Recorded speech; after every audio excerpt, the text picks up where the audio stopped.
And so if you're ready, Minister Amadi, we would love for you to step in now and continue your message from the other day to us. It was such a good one. And okay, well, thank you. It's always a pleasure and a blessing to be here at OSE and to share. So what I want to talk about is prayers of affirmation and petition. So I put it up there. These are just some notes that I threw up, getting my thoughts in order. This as an introduction. But the presentation is really about effective prayer. How do we pray effectively? People mystify prayer. And I just want to simplify it a little bit and talk about two different aspects of prayer, main categories, which are prayers of petition and affirmative prayer. A lot of people don't understand about affirmative prayer. So that's what I wanted to share about. So let me just, one thing, give me 1 minute to, here we go. So is anyone familiar with affirmative prayer? Now we know we've all heard about affirmations, but is anyone familiar with affirmative prayer or spiritual mind treatment? Somewhat. Is that so I read a lot of Neville Goddard and listen to Neville Goddard and actually Makalisi, of all people, got me listening to Reverend Ike. And Reverend Ike was talking about visualization, and he was saying that visualization is seeing and feeling yourself in your own mind already being and doing and having the good that you desire. Yes. So is that what you mean? That when I hear that, that's what I think. Yeah. And so affirmative prayer is praying not that something will happen, but that it's prayer in the now. It's prayer that is actually already done and known at the mental level of acceptance. It's already been realized. So, okay, I just wanted to find out how many people were familiar with the whole idea and concept of affirmative prayer. So basically, I've studied and taught. So basically, what I'm saying is that I'm going to really talk about effective prayer and then shift into affirmative prayer. So I've studied and taught prayer for decades. I used to teach practitioners. Of course, I was a senior minister. My background is science of mind. And so the approach that I'm offering, just sharing, is it works for me, but everyone has to find their own style that feels most comfortable, because effective prayer is about a relationship which creates a connection from which you can access power. So when we're going to pray, then we want to make a connection with a source that we can access. And so the two key elements that I focus on when I'm teaching about prayer is the element of sincerity and caring. This is how you can know that that your prayers are heard and responded to. If you're really sincere about it, you really care, and you really care about the person, or you're really sincere about the prayer that you're making for yourself or others. So sincerity and caring are very important. I remember when I met my wife. By the way, I've always believed in the idea of interfaith, that truth is in all spiritual paths. And so I've always believed in an interfaith path. And so I ended up with the interfaith marriage. I married, and I think that God set it up that way so that I could really experience what interfaith really can look like and what it takes for two people with different spiritual path backgrounds to actually, work together. My wife is a Pentecostal evangelist. My goodness. I I am my background is religious science, metaphysician. Neither one of us are bench members. We're both into what we do, but we met and we connected on every level except for whenever we talk about religion, we argue. So the way we were able to reconcile it was that we began to just say, well, your relationship with your God is between you and your God, and we respect each other's path.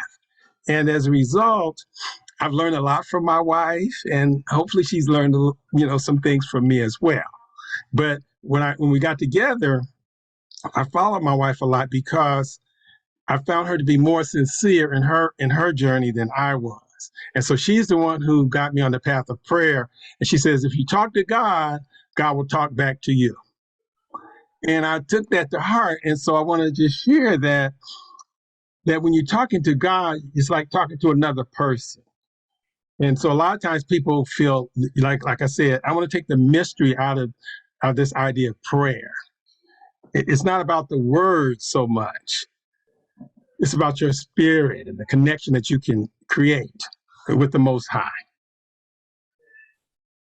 And so it's about sincerely talking to the Creator and making that connection. So I also want to share, I believe that we, at this period in history, that we're being called to stretch beyond our comfort zones, to become better so that we can do more in shaping society. In other words, we must become better so that we can create something better.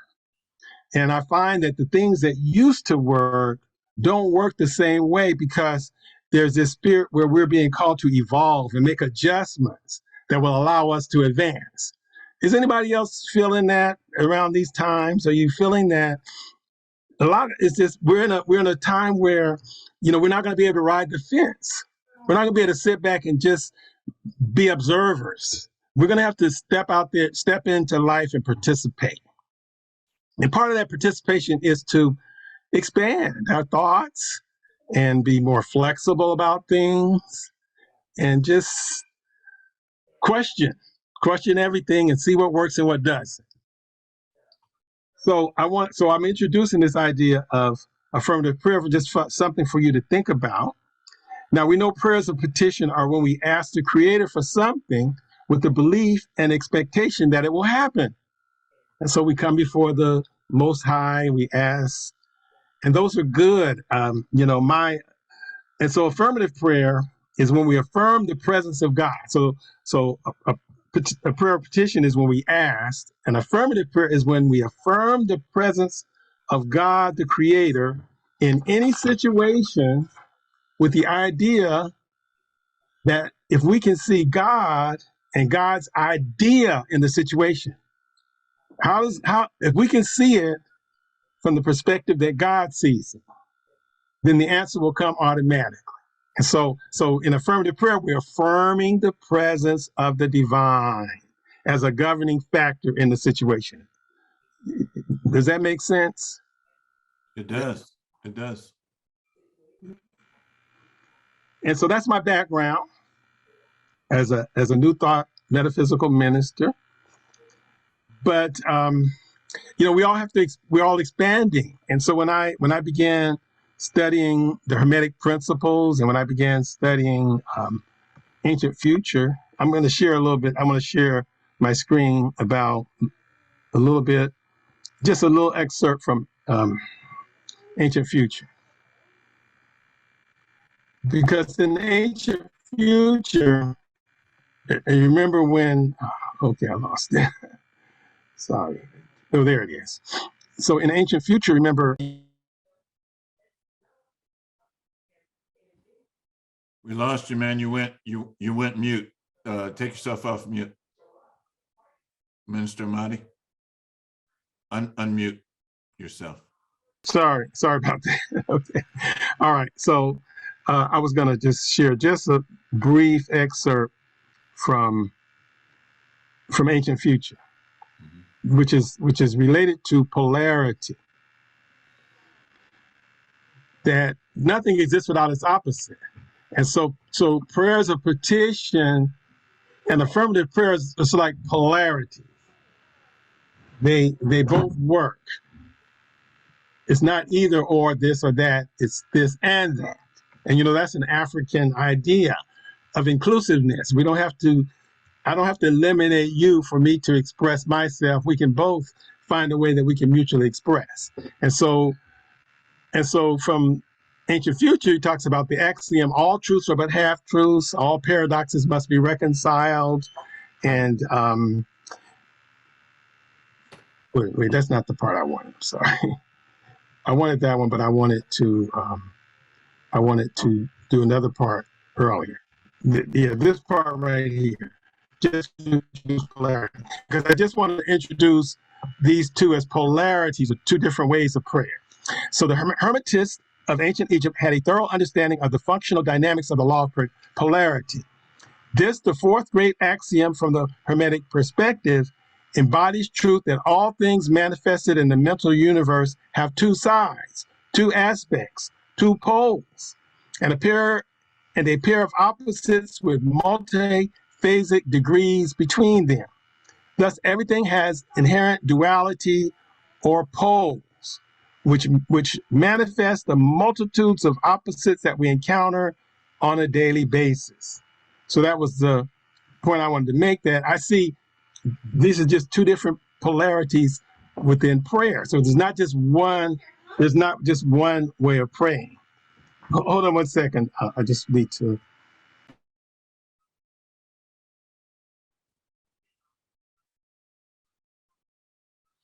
Is everybody familiar, or how many people are familiar with the reference that Minister Amadi gave? That's Brother Wayne Chandler's book, Ancient Future. How many have checked that? Yeah. Okay, I'm sorry. You're back, Amadi. Okay, yeah, my niece is here staying with me, and so she was coming back and forth, asking me questions, making noise. So I had to close my door. So that's what that was all about. So these are polarities or different approaches. And so I just used to do affirmative prayers all the time. You guys, you guys hear me pray when I pray sometimes, it's basically in a form of affirmative prayer. But I began to, based on polarity, I began to realize that I began to start doing prayers of petition as well as, so I do both. I ask. So when you look at the polarities between affirmative prayer and prayers of petition, then the prayers of petition is more of a receiving, and the prayer of affirmation is more of a declaration. So sometimes when we go before the Most High and we just humbly submit our request. Then other times, we're feeling, we just declare the truth that we feel in our spirit. So that's how these two dynamics. So I'm saying that both can work for us. And so I began to I read Maladome, and he was talking about approaching the ancestors, and so I started doing prayers of petition more. And so I want you to consider adding affirmative. So hold it right there. And I hope you don't mind me. Sure. No, you can ask questions. I kind of want it to be interactive more so, cool, actually. Cool. So you said Maladome. So you're talking about the book of Spirit and Water. I'm sorry.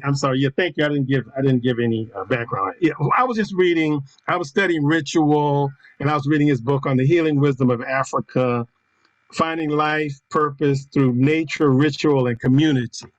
And he was talking about approaching the ancestors with humility and, just asking, and, I'm not, just being very humble and beginning just submitting your requests. And so I began to do more of that. And I found that it just feels good to do both. So I'm just offering then another aspect that you might want to consider as something that you may want to add, or at least know how it works. So I want you to consider adding affirmative prayer to your approach when it feels right.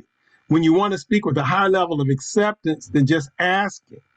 Asking is good and is sufficient if it gets you to a place of conviction and affirmation. So asking is okay, it's good in fact, but it's just affirmative prayer, just to approaching the same thing from different directions.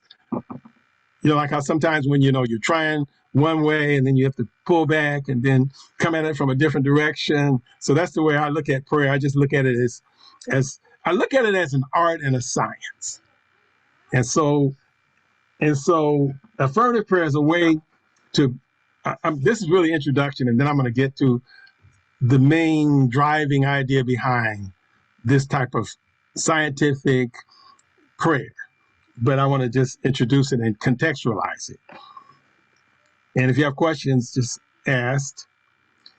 So it's a way to scientifically move. Sometimes people call it scientific prayer. It's a way to scientifically move from doubt to belief, because you are treating yourself to know the truth about yourself and the situation you're dealing with. So the way it could work is after you do your petition or asking God, when it feels comfortable, then make a powerful declaration of acceptance and release. In other words, God, you're asking for healing for this particular situation. And then you say, I accept that I am healed. I declare my healing now. I give thanks for it and I release it. And so that's that's how you can incorporate affirmative prayer. After you get to a certain apex of conviction about what you're praying about, then you make a direct statement of declaration of the truth that you're claiming for yourself. Okay. And so it comes from the point. So I want to just now I want to introduce. I'm almost ready to get into the meat of the message, but I want to introduce an excerpt from a reading from the Hosea, Ra Espatah. Can you guys see it? Yes. Yes. Okay, and so this is just an excerpt of, which I think you're all familiar with this particular reading, but I capsulized it and made it, I condensed it. From the Hosea, the creation of Ra Espatah. It is Ra Espatah, the most great, who has given existence to all the divine powers through his heart, mind, and tongue.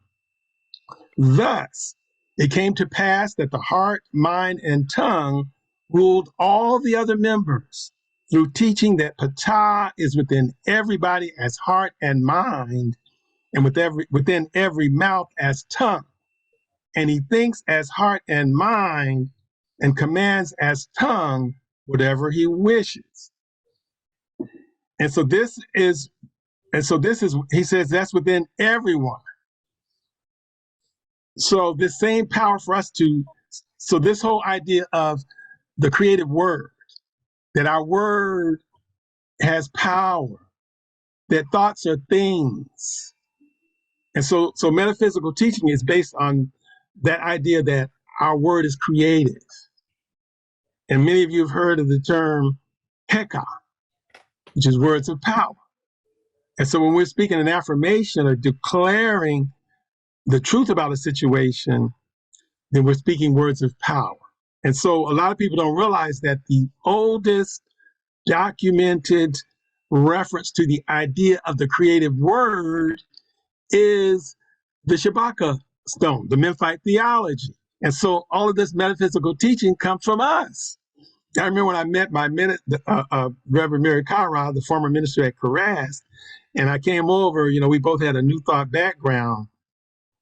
And he says, yeah, I found out that all this stuff I've been teaching is our stuff. I was like, right, this is our stuff. And so we have so this metaphysical, this idea that our thought and our word is creative is an African idea. I want to just introduce that to everybody, that you understand this is an African idea. And it comes from the idea that we are spiritual beings. Remember that the Creator created us out of itself, out of himself. So therefore we partake in that divine nature, so we can call forth that which is the perfection of the divine into our experience. Any questions so far? You guys all with me? Any comments? We're with you. We're with you. That With you. Okay. I think somewhat you're speaking to the choir, but it's all right because the choir needs to be re-energized. Cool. And yes, you're giving us our own theology, the Shabaka stone, Memphite theology. Yes. Great, great. Keep going. I just want to make sure we're all on the same page, because I just want to make sure that everybody's moving in the same place, so that we all understand each other. And so Yeah. that's why I'm going over all of this. So Well, so I the have one key, question. Here's a question. yes, Brother Katabazi, yes. Yes. Greetings. Thank you, Minister Amadi. Mhm. When you're in your prayer posture and you're focusing on things that you want and desire, do you have any particular vision of the Creator when you're offering up prayers and you're offering affirmations and you're asking for things, or any particular imagery that you focus on to submit the ideas around those requests? I think about Good question.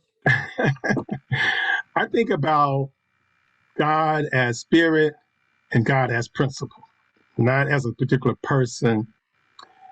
And I think of God as spirit as the divine feminine, the cosmic womb, as actually articulated when we talk about the waters of noon and the Agdawad, out of which emerged the. So that's feminine energy. I asked Charles Finch about that, what he thought about that idea, and he agreed with that.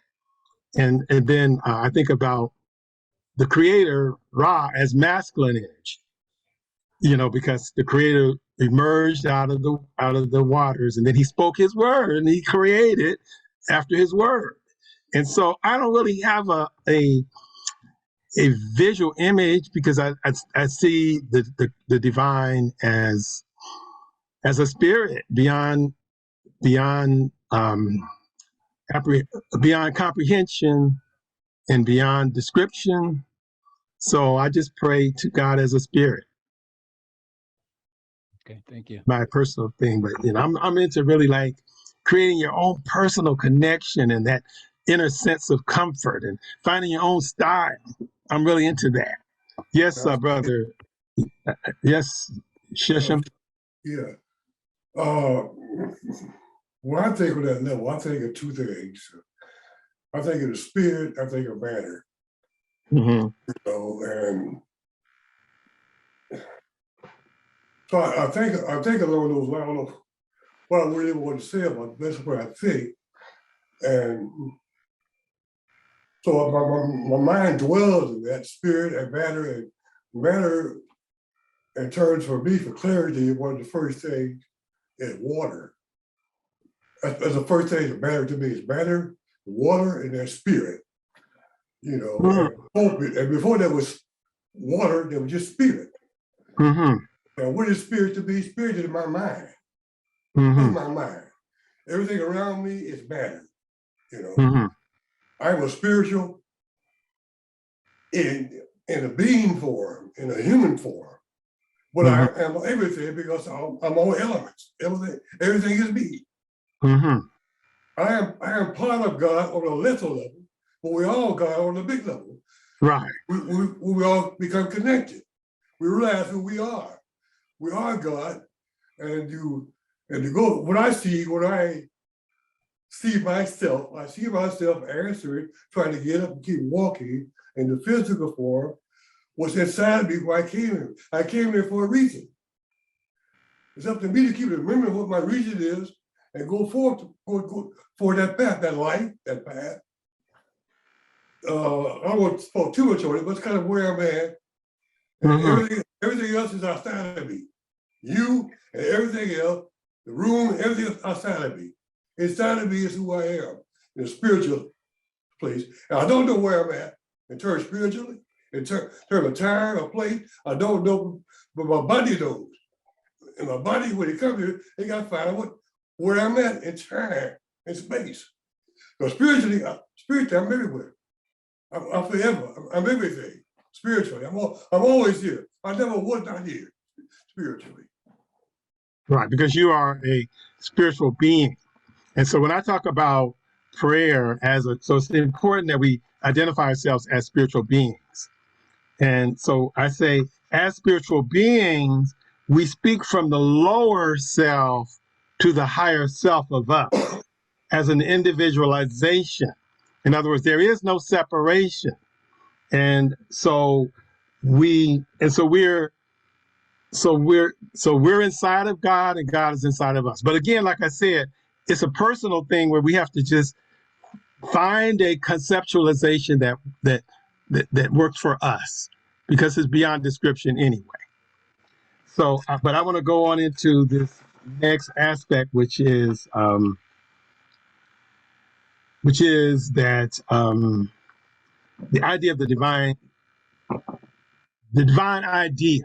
So what are we affirming when we pray? When we're praying during affirmative prayer, we're affirming God's idea about the situation, what you could call a divine idea.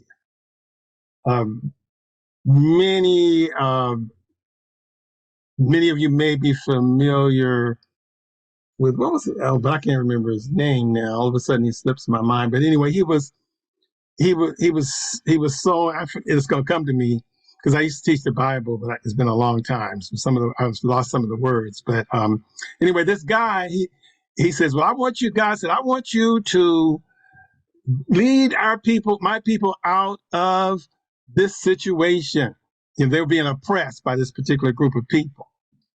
And he picked this guy. This guy was, he was sifting wheat or something. And the guy said, "Surely you can't be talking about me." He said, "Because my father's not much, and I'm least in my father's household." so you can't be thinking about me. I'm not your man. I'm not, I know you don't mean me. But God, the Spirit said, "Go forth, you mighty man." What was it? Oh, it almost came to me. Gideon, that's his name, Gideon. And so he says, "You mighty man of valor." So in other words, he saw himself as a nothing, at least in his father's household. But the divine saw him as a mighty man of power. And so what we want to do is we want to see ourselves according to this divine idea out of which we were created. And then we want to affirm that in whatever situation we're dealing with. So that's called the divine idea. So now I'm going to share the meat of what I wanted to share with you guys today.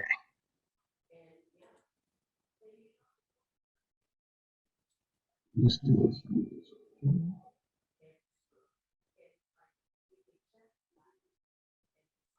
I wanted to move this. I'm not that really great with, you guys can see the picture, right? Yes. Yes. One second. Just give me 1 second, you guys. I just want to move that just enough so I could get this so that I could get this thing to. There we go. Okay. That's what I wanted to do so it could be done right. Okay. So there we go. So divine ideas, the blueprint for creation. That's what we affirm when we're doing affirmative prayer. We're affirming the divine idea. All right. So the entire creation is interconnected. So we're all different patterns of the same energy. And so since each being in the universe is a different pattern, we're all unique out of the very nature of that pattern. So if you look at a building or anything that's built, it's built on a blueprint. So there's a design. And so the creator, in creating the universe, created everything based on a divine design. Now we don't, and so therefore, you might, so in other words, when a house is designed, It's designed for the doors to work. It's designed for it to function. But now when they build it, it may not actually be quite as, it might not be live up to the to what the idea of the person who designed the blueprint for it was. But the idea is always a perfect creation. And so we have a divine idea about ourselves as well. That we partake in a perfect idea, that we were created based on a perfect pattern. And so we already talked about your true self, your divine spiritual being. Your experience is not limited because you're not your body or the body of your affairs. They are the appearance and not the truth about you. You're an eternal being, and so you look to the idea of truth, which is always wholeness, and you'll begin to experience more of that truth. This will cause your experience to continually change toward wholeness. Nothing can take away from the wholeness of your divine nature. Does that make sense to you guys? Does anybody have any questions about that statement? Because this is the premise behind affirmative prayer or spiritual mind treatment, that we're all created and all of creation was created based on a perfect pattern of wholeness, not limitation. And so the truth about any situation you're dealing with is wholeness and not limitation. Any questions on that? Anybody got any questions on that? Is that clear? Yeah, so are you saying that when we're praying to our higher being? We're praying to, so we're individualized. Oh, that's what I wanted to just say to Sesham when he was talking. So we're not disconnected. And again, this is just the reasoning and the logic behind this particular model, right? So we're individualizations of the whole. So we're God. That's what I was going to tell you, brother. You're God operating as you see. And so, but because we're having a human experience, we can't fully, in order for us to be in the body, we can't have a full awareness and awakening to the fullness of our divinity, or our body couldn't hold us. And so we're in this earth school having the experience of what appears to be limitation. But it's really, and the whole game that we're playing is being unlimited beings pretending like we're limited.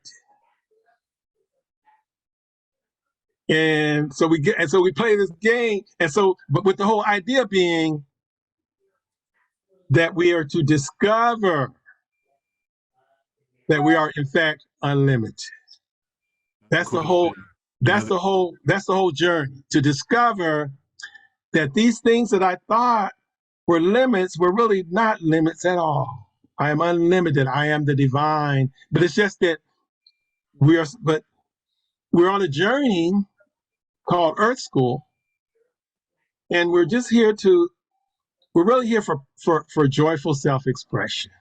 Brother, To find out what really floats my boat. What brings me joy? How can I connect with this experience in a powerful way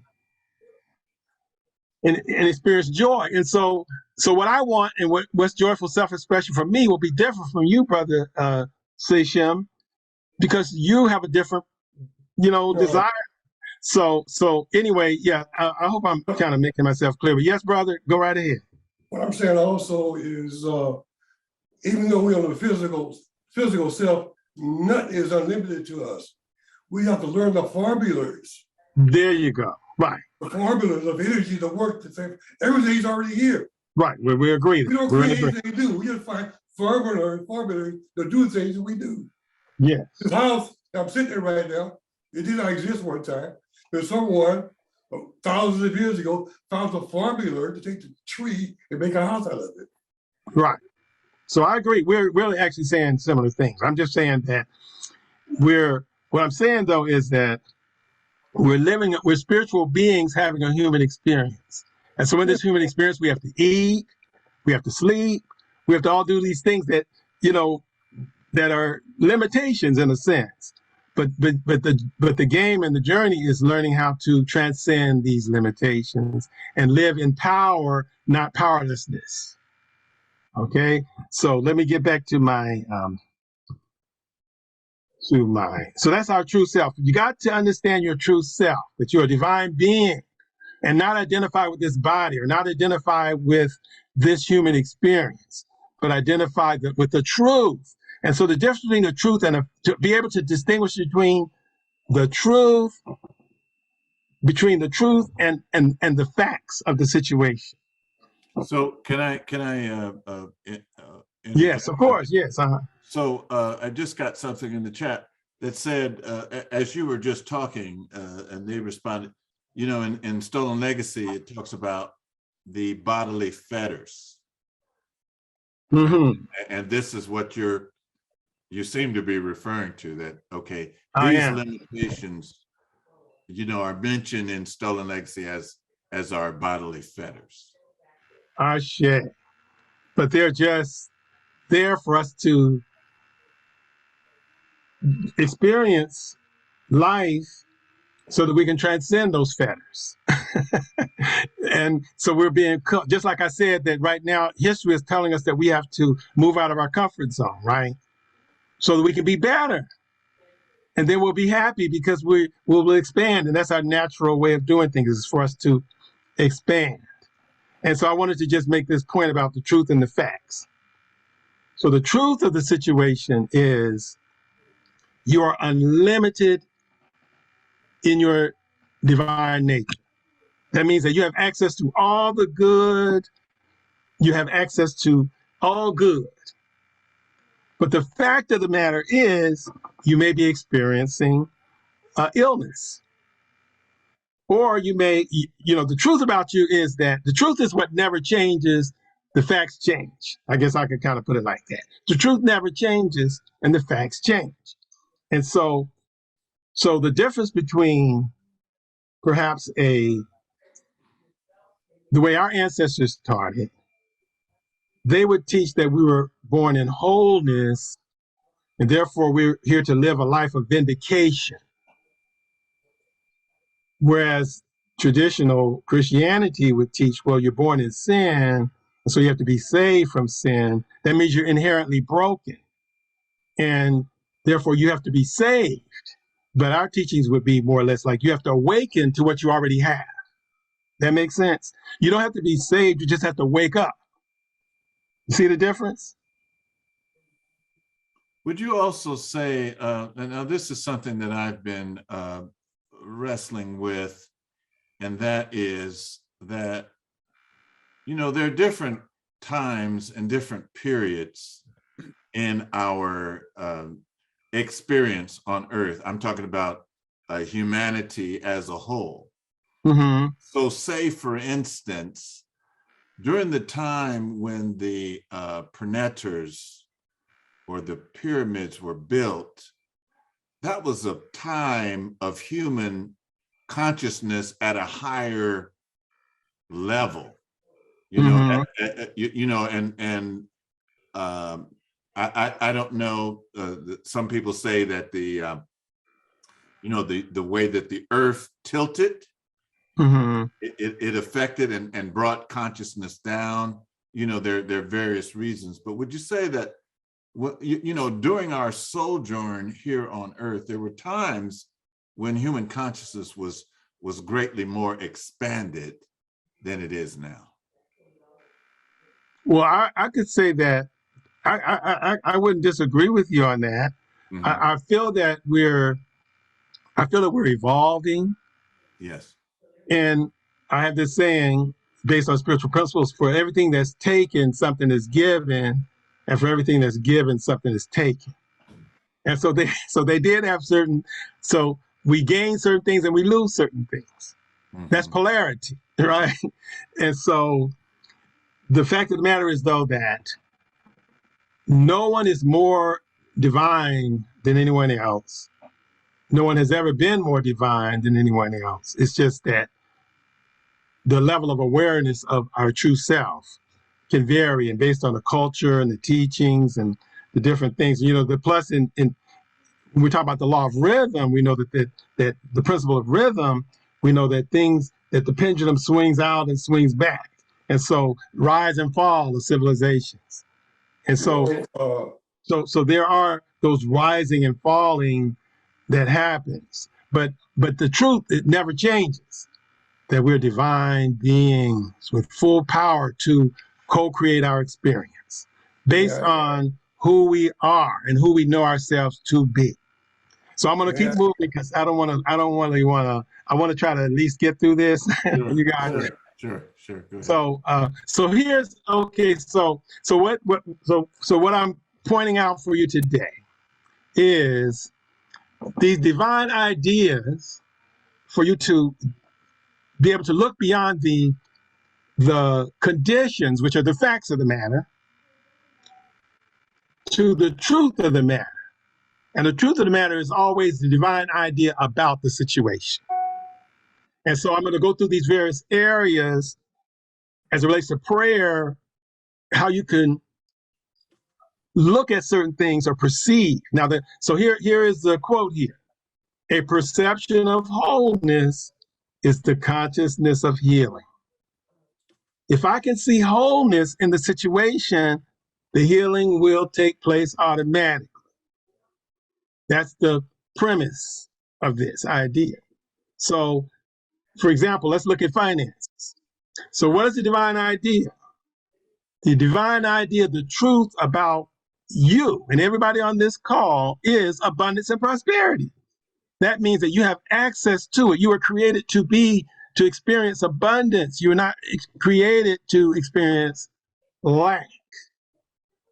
So you could think about your situation. So you could have, for example, you could have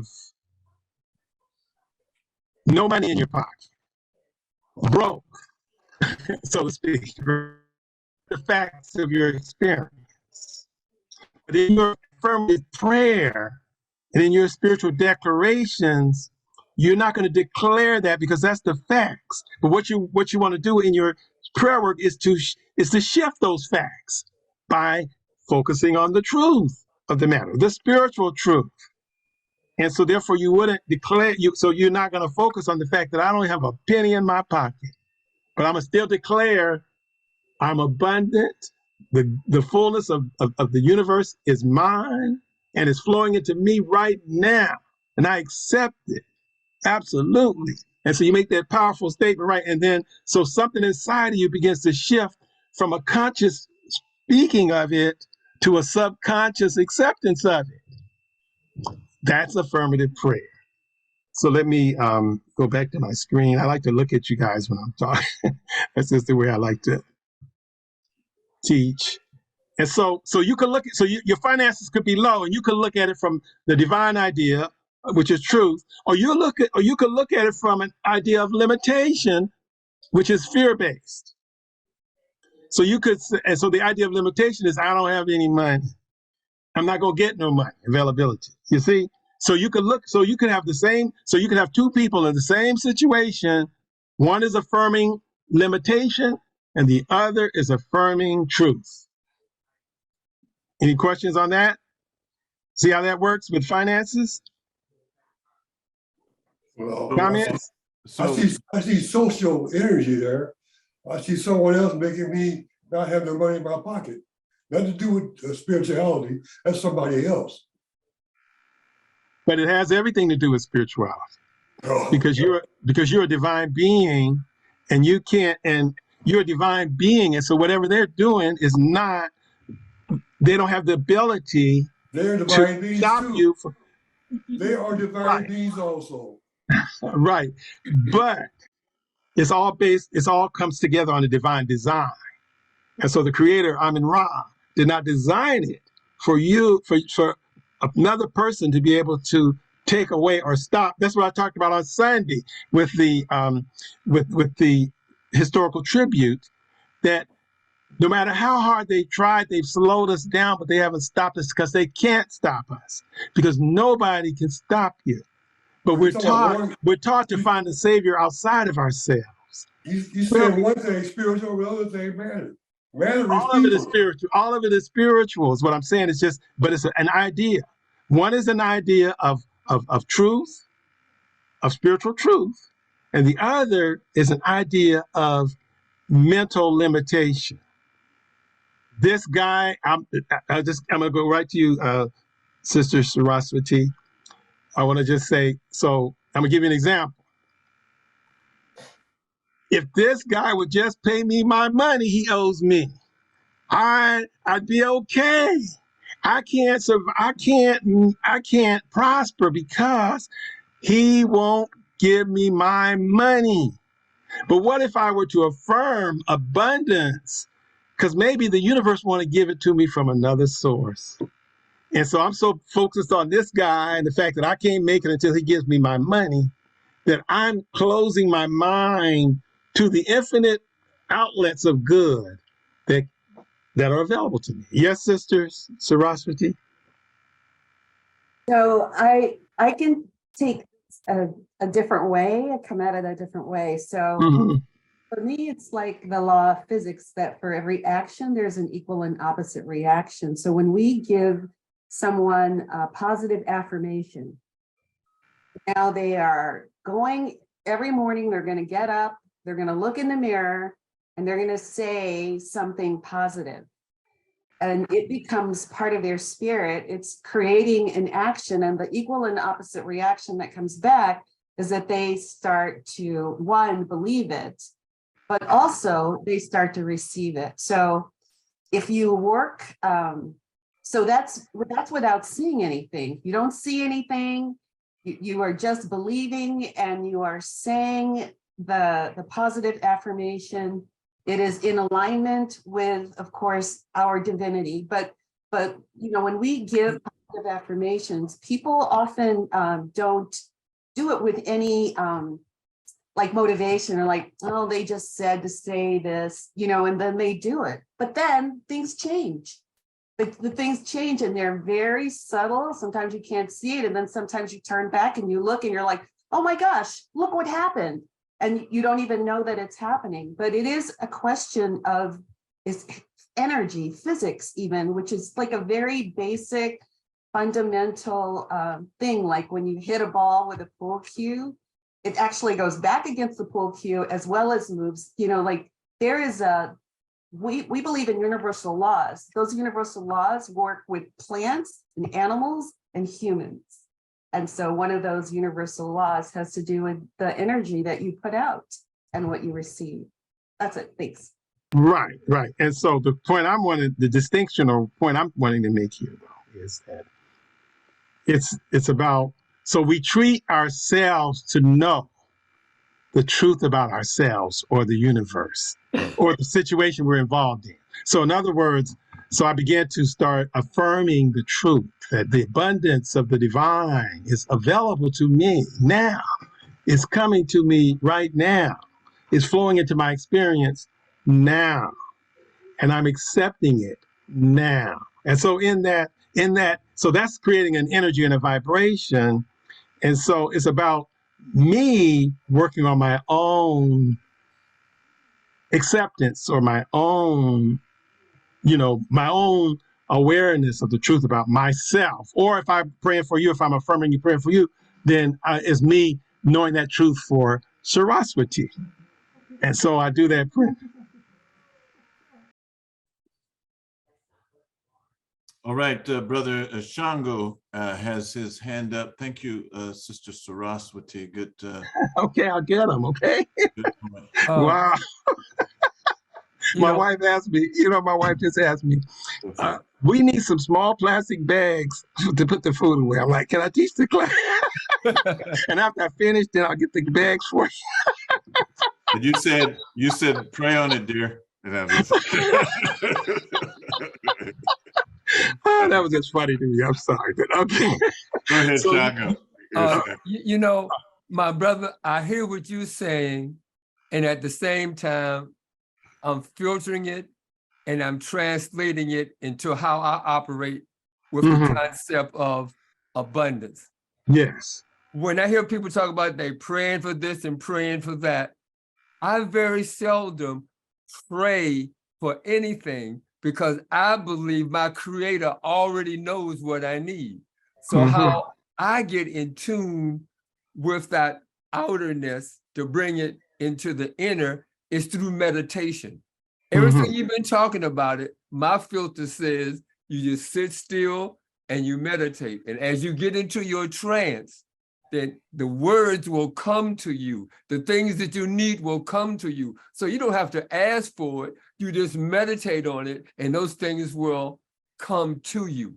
That's how I look at how I move forward in life. That's All right. my Now remember the African inclusiveness is this and that, not this or that. Now, Mhm. me, I meditate and pray. I do prayers of petition, and I do affirmative prayer because I've been studying the Kabbalion and Hermetic teachings, Right. and I'm so focused on the idea that nothing exists without its opposite. And so I'm always understanding that it's really a balance, and that I'm just trying to find a groove that's going to get me from point A to point B. And as long as you don't have attachment to the result, Mhm. then you can move. When you're willing to not have something, most of the time you'll get it. Yeah. But somehow you have to be willing to not have it before you can get it. You see what I'm saying? Exactly. Sometimes people say, "Oh, you're trying too hard," right? But when you Right. relax or walk away from it, everything kind of works itself out. So Yes. it's always this is polarity. It's always these energies. Nothing exists without its opposite. For every action, there's an equal action. And so what we have to do is we have to create a dance where we're balancing and figuring out what is the right time to do this and what is the universe asking me to do in this particular moment. That Yes. becomes what I would say, because I do my meditations and and then I speak my truth, and then it kind of takes me to another. I feel more complete when I do both. Okay. So but again, remember, it's a personal thing for everybody, Right. so it's all personal. So let me just go through these things. I think we're kind of running out of my time. Well, we have 30 more minutes, essentially. Okay, good, because I did too much introduction, I think. Perhaps. Let me see. Is this okay here? So anyway, I think this is there we go. Okay, so this is so the idea. So remember, truth and facts. So you're in a situation. So you gotta look through the facts of the matter to the truth of the matter, and affirm it to be true right now. So when it comes to finances, I'm going to affirm abundance and prosperity. I'm not going to be talking about a lack of funds or putting my energy and focus on I'm not going to be declaring or saying that I don't have any money. I'm going to say the money is coming to me. And when is it coming to me? Now. Mhm. Health. So what's the divine idea for health? The divine idea for health is wholeness and perfect health. And so therefore, what is the idea of limitation? Well, there's no cure, there's no answer. So I'm powerless to change my circumstances. One is an idea of limitation, the other is the idea of truth. So just kind of giving you some ways of directing your attention as it relates to certain situations. So these are the various. So these are kind of like the areas that most prayers are going to be in. They're going to be in those areas of finances and health, relationships, death transition, emotional well-being, intellectual well-being, or you may have a project that you want to work right, or an ongoing situation. Those are the areas that I find mostly I'm having to deal with when I'm doing my prayer work. Ongoing situations, upcoming events, intellectual well-being, emotional well-being, relationships, death, transition, finances, and health. So we went over health, we went over finances. Now let's get to relationships. So what's the perfect idea about your relationship? The perfect idea is harmony, peace. If you're looking for a mate, then you're going to declare that perfect mate is out there. Or there's a perfect outcome regarding this particular situation. We don't seem to be getting along. It's not working like I thought it was. It's not, the situation is not, the relationship is not, seems to be falling apart, but I'm knowing that there's a perfect outcome for this situation. So therefore, I'm continuing to affirm the truth. But how can I be thinking limited when I start talking about, well, me and her, we always going to be fighting. It's unavoidable. We got different spiritual paths, right? Or, we come from different backgrounds. And so those are ideas of limitation. You don't want to be affirming that because that's not what you want to be experiencing. And so the whole premise is that if I affirm the blueprint idea, then the circumstances are going to start conforming to that idea. Or like if I'm looking for a relationship, then I don't want to be thinking that there is nobody there for me. There's a lack of a mate. I want to be knowing that there's a right and perfect person. The person I'm looking for is looking for me. We're looking for each other. We're going to find each other. Death, transition. When we think about death and transition, the divine idea is eternal life. So even, with our teaching, it helps us to deal with death because we know that life is eternal. And so even though it hurts, we can talk to ourselves and we can talk to ourselves. We can declare the truth about the situation and not that it's the end. It's not an end. It's just a transition. It's part of a process. Death is part of life. And so I affirm life, even in the midst of the end of this life, this particular life experience for this person. You see, one is the truth and one is the facts. The fact is, yes, they're no longer here, but the truth is they're eternal beings. True, Let me true, just go with, true. yeah, I'm gonna go through these real quick, and then that way we can have some conversation about them, and any questions or whatever. So I'm gonna try to go through these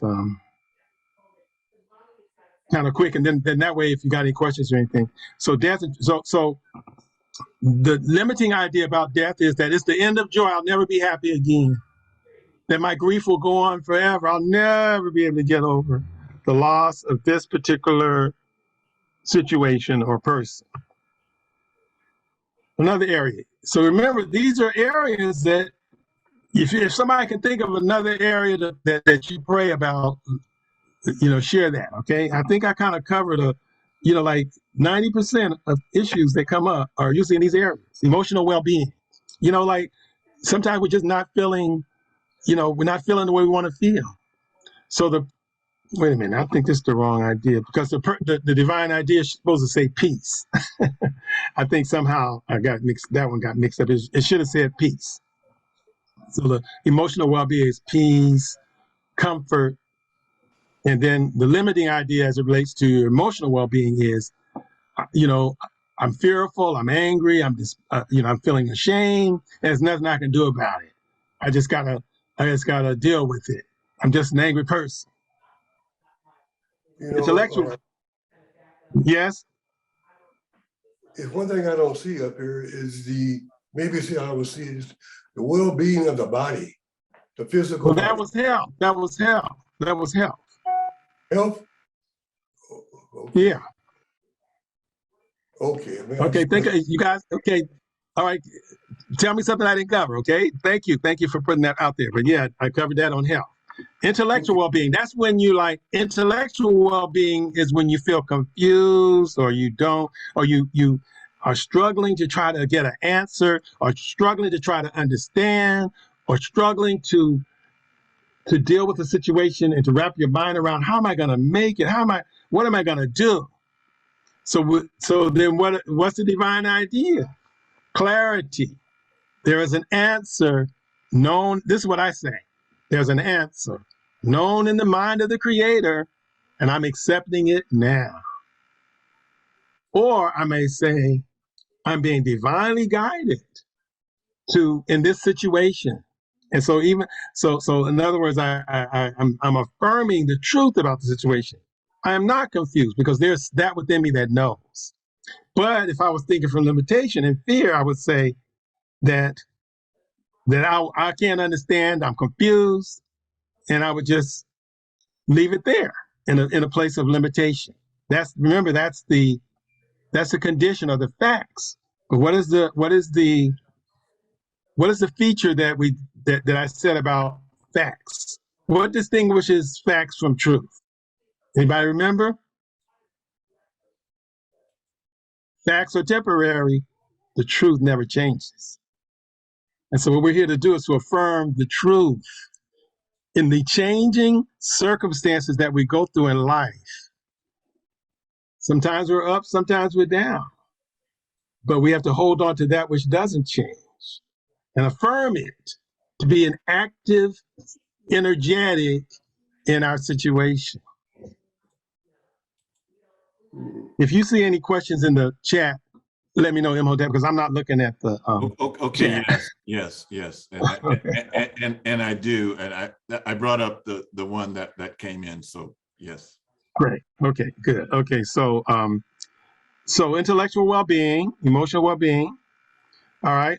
Okay. Sometimes we're praying because we got an upcoming event or project and we want it to turn out good, right? What's the divine eye? What is the truth that never changes? That right action is taking place, that there's a perfect outcome. So I want to be affirming that the perfect outcome is unfolding. Now, it may not be exactly how I wanted it to be, but I'm declaring the perfect outcome is unfolding in this particular event or project that I'm working on. Well, what's the idea of limitation? Well, I'm afraid I'm gonna fail. I'm afraid it's gonna mess up. Oh, it's not gonna work. You know, well, you don't want to be, because when you're focusing your attention on the condition and the circumstance, all you're really doing is reinforcing it. But when you're affirming the divine design or the way God sees it, then actually you're causing the circumstances to conform to the divine pattern. You see, well, in the Bible it says, greater is he that's in me that's in the world. The Bible also says that be not conformed to the world, but be ye transformed by the renewing of your mind. So you change the way you look at things, and what you're looking at will change. A perception of wholeness is the consciousness of healing. So begin to see things from the perspective of the truth, and then declare that truth, as opposed to seeing things from an idea of limitation and declare that limitation, thereby creating this reestablishing that pattern that we don't want. Because what we want to do is we want to move out of the pattern that we don't want into a pattern that we do want. In an ongoing situation, we want to always affirm divine order. We don't want to be saying things are going badly. We don't want to be in denial of the facts. Well, things are going badly, but that's the facts of the matter. But the truth of the matter is that divine order is established. Everything is moving toward a perfect outcome, and God is in charge. Those are affirmations. So dealing with fear and limitation, there's nothing to be afraid of. Fear and the idea of limitation do not have substance. So this is sort of like a sort of mystical idea. They are the shallow side of your realized good. Just as your shallow has no real substance, neither do your fears. That's just kind of on the side. Continue to affirm your wholeness until you identify. Could you repeat that again? That's pretty profound. Could you say that again? Yeah, it's kind of, like it's basically that. So we're talking about operating in a way that the truth that conforms with the spiritual truth. And then, so having the circumstances and conditions shift based on the truth that you're affirming and that you know, right? As opposed to you shifting your perception to the level of the facts of what you're dealing with. That's what we're talking about. We're talking about the difference between truth and facts, right? Facts change, truth never changes. So you always want to be going back to that idea of the truth about the situation. So as it relates to fear and limitation, there's nothing to be afraid of, in the sense that, what is there to be afraid of if you're a divine being? What is there to be afraid of if you have access to unlimited good? What is there to be afraid of if you're unattached to results? And so now this has to do with the idea of polarity. So in other words, us understanding that the idea of limitation is an idea based on the conditions that we're living in are temporary. So they're not really established in God's truth about the situation. In other words, they change. And so when we have these ideas, we have to understand that they're not anchored in the real substance of reality. And just like a shadow. So if we look at a fear and a limitation as just a shadow, just like we would look at a shadow of our hand, we wouldn't try to act like the shadow could really help us. We understand that the shadow is only projected because it's a factor of the light hitting my hand and throwing that shadow on the wall. I'm not afraid, so I wouldn't be afraid of that shadow. So in the same way, we don't need to be afraid of things. If we understand, as long as we line up with the spiritual truth about things, there's nothing to fear. Does that make sense, Imhotep? It does, sir. Okay, it's just my, I'm really I started studying the Hermetic teachings, and then I'm really into opposites and the contradictions of life and so they say that the language of spirit is paradox and metaphor. Sure. In other words, we can't define spirit. We can't really define these things when we try. So it's really a challenge when you're talking about spiritual things.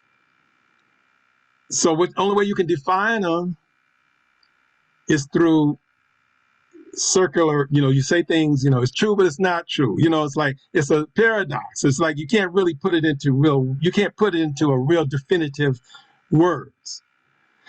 Or you could describe it like a metaphor. Oh, you came out smelling like a rose.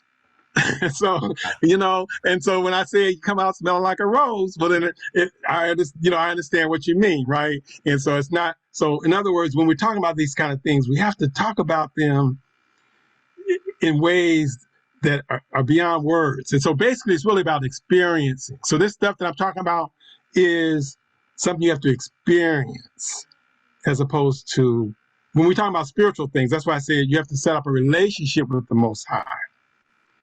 You have to be sincere and caring if you want your prayers to be answered. Because, I could say all the beautiful words in the world, but, let me just read this thing that Khalil Gibran said. When you guys heard about the prophet, right? So Khalil Gibran in the prophet, he says, I cannot teach you how to pray in words. God listens not to your words, save when he himself utters them through your lips. Sort of like what the brother was sharing. I'm not sure if he's still here, but he's talking about how he meditates. And so he's talking about how he meditates and he gets the words through his meditation. So that's kind of what that is, right? And so it's not about, so God doesn't really listen to your words per se. And then it goes, also it says, when you pray, you rise to meet in the air those who are praying at the very hour, and whom save in prayer you may not meet. So when you pray, always understand that you're connecting with those similar spirits. So I always know that when I'm praying for the liberation of my people, I'm knowing that Brother Imhotep is praying just like I am for the liberation of our people. So I'm joining my faith with his, right? And Brother Katabazi, and, Sister Saraswati.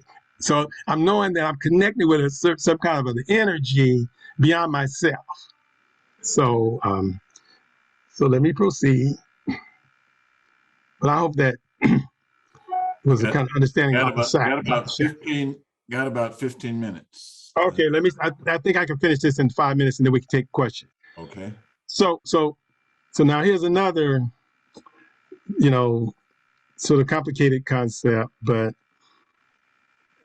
continually affirm your wholeness until you identify more with your wholeness than your limitation. When you cross the 51% threshold of believing more in your wholeness than in your limitation, your experience will shift. Healing is on a spectrum, not an absolute.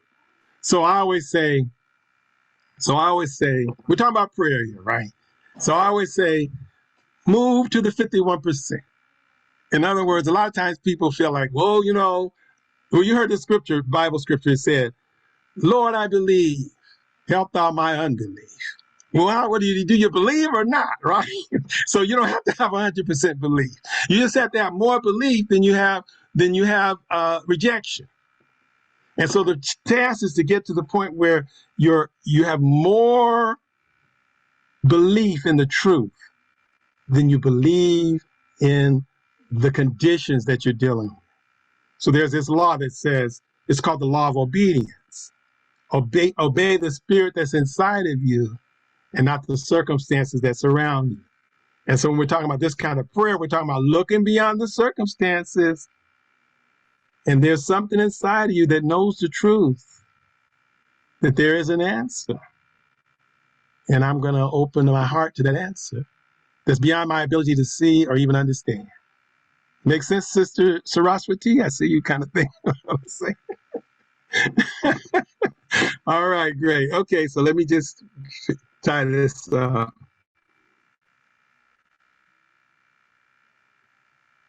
Okay, so let me go. I think I only have one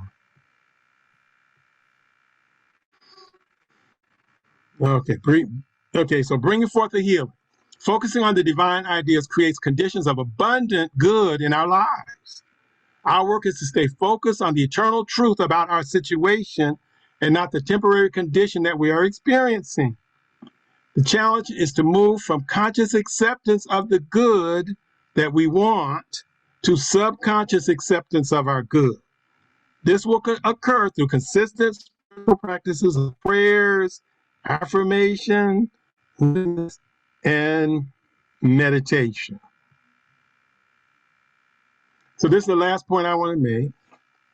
I learned this from Ra'um Neframin.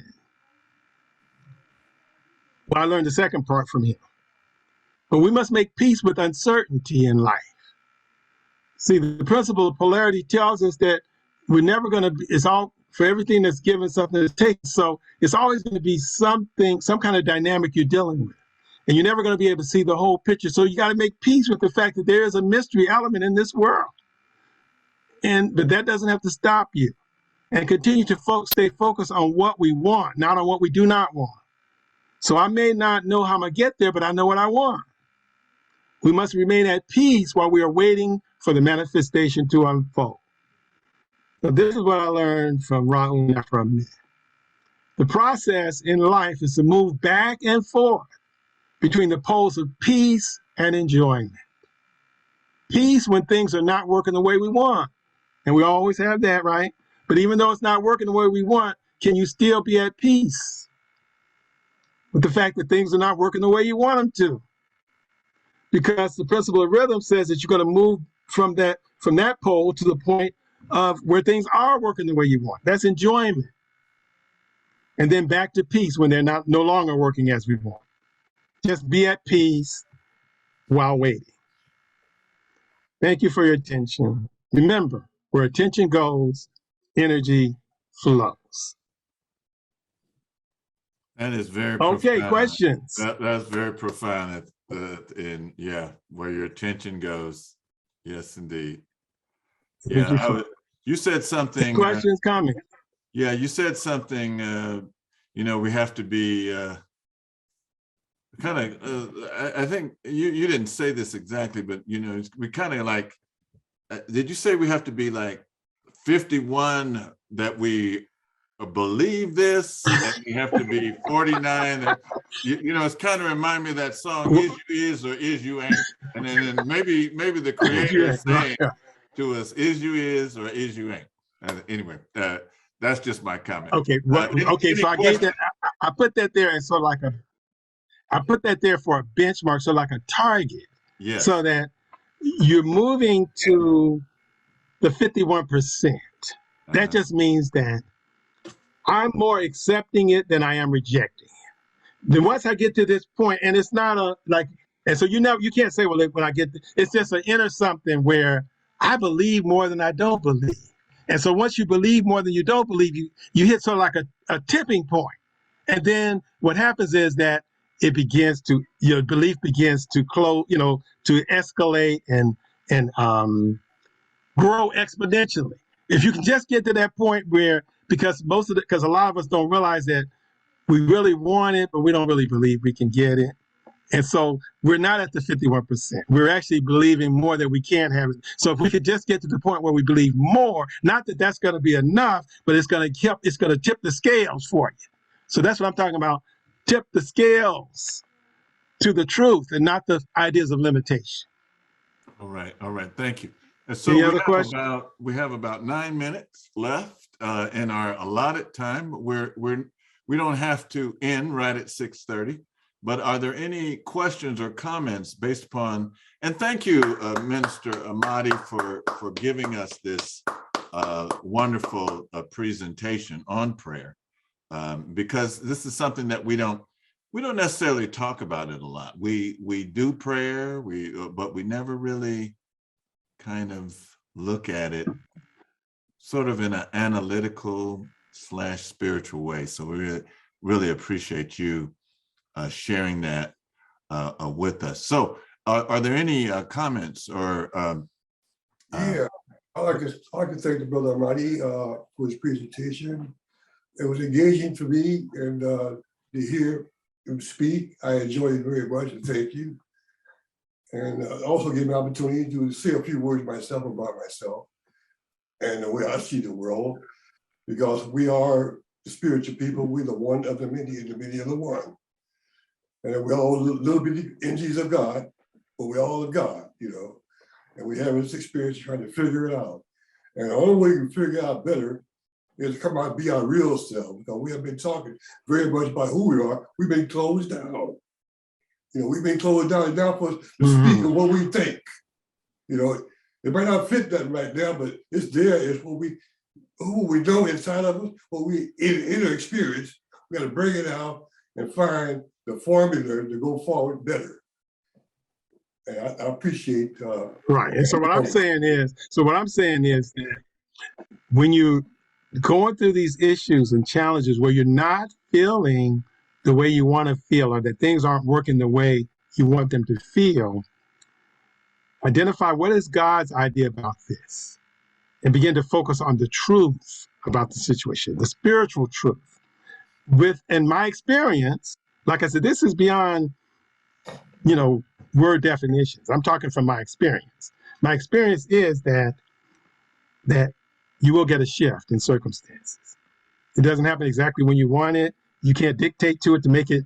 It's not like a vending machine where, you know, you pull the lever and it comes exactly when you want it, the way you want it, you know. But there is that which responds to us when we intentionally direct our focus toward the truth, the spiritual truth, and away from the circumstances. That's what our people have been doing for centuries. Our ancestors had to do it as enslaved. They had to look beyond their condition. And so I'm just saying, declare that. And it's something inside of you knows, and just allow that to, you know, be the influence for you. Sister Judy, go ahead. You have your hand up. Take yourself off mute.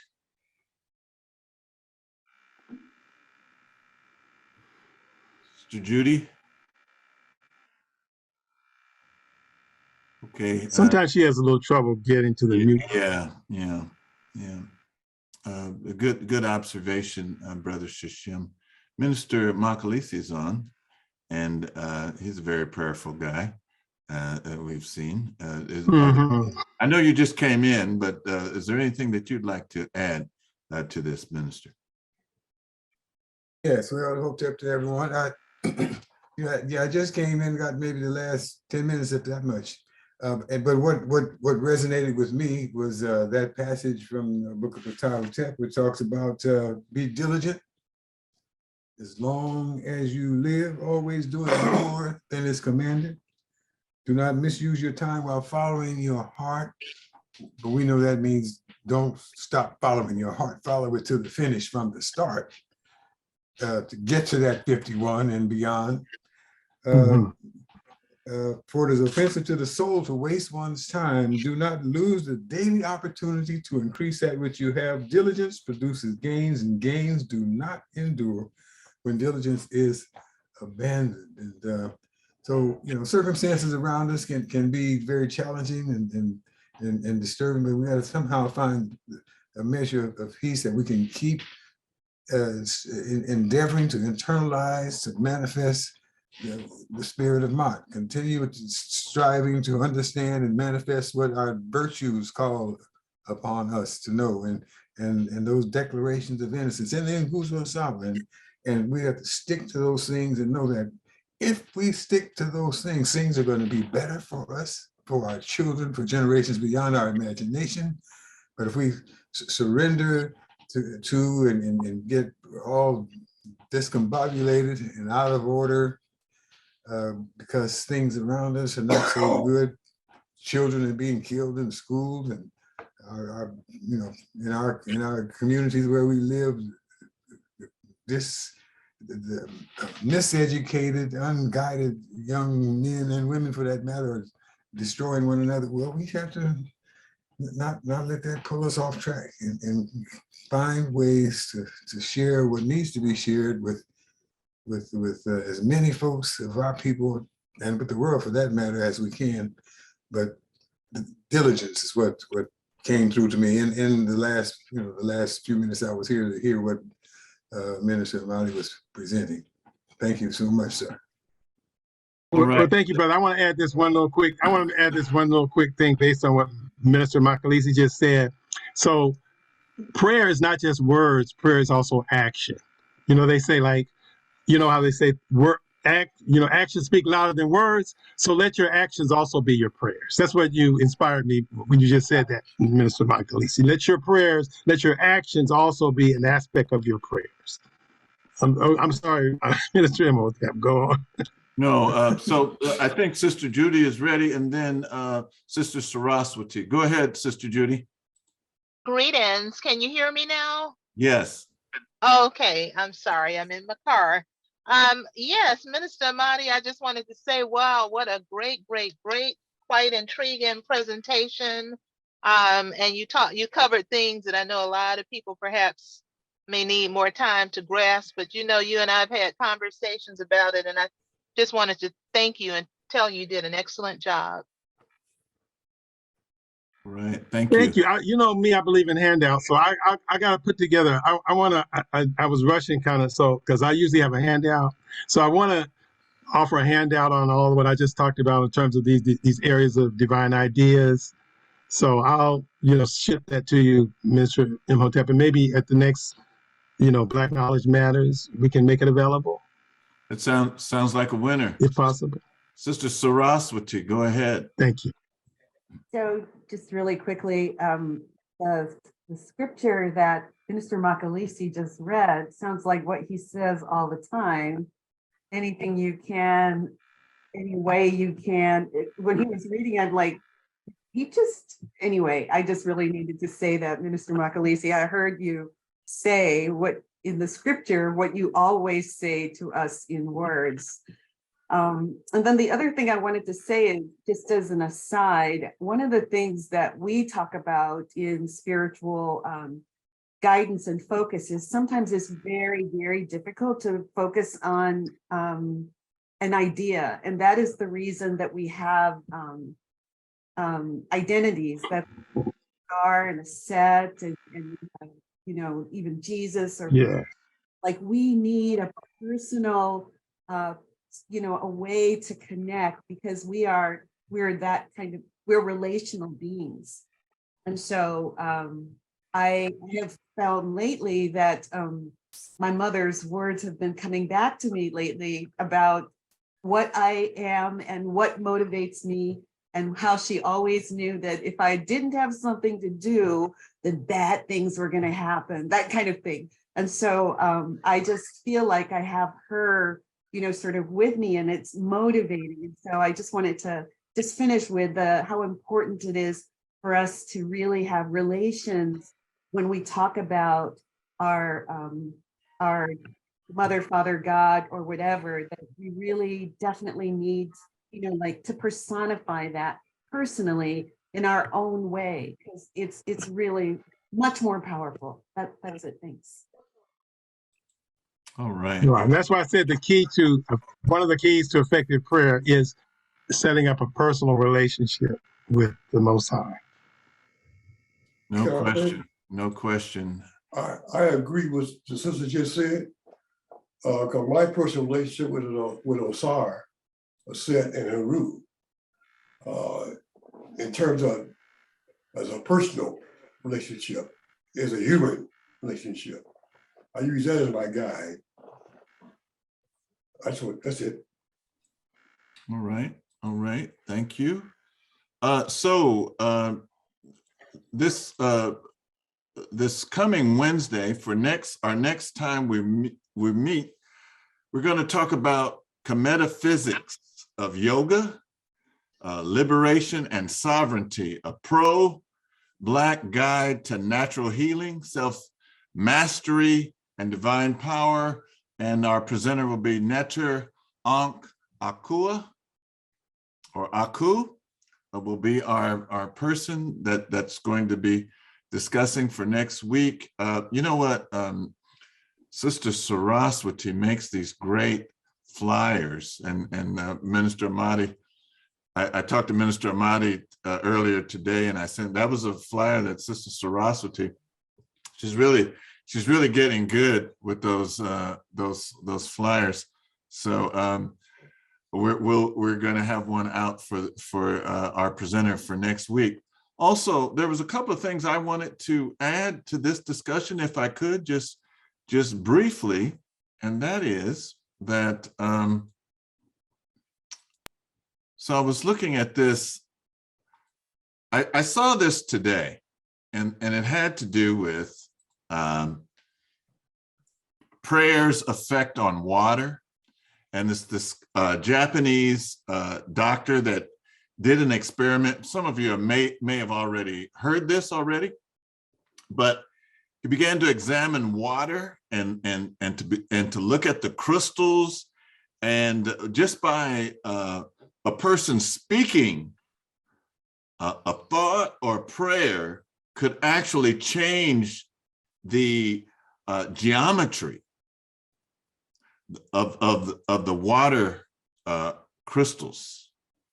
But Minister Amadi also said something about, we need to, this was at 59, 51, and we kind of think that this person or that person is holding us back.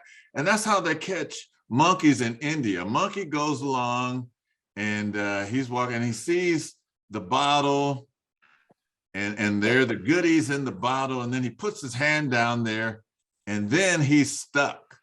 He thinks somebody is holding, he thinks somebody's in the jar holding his hand.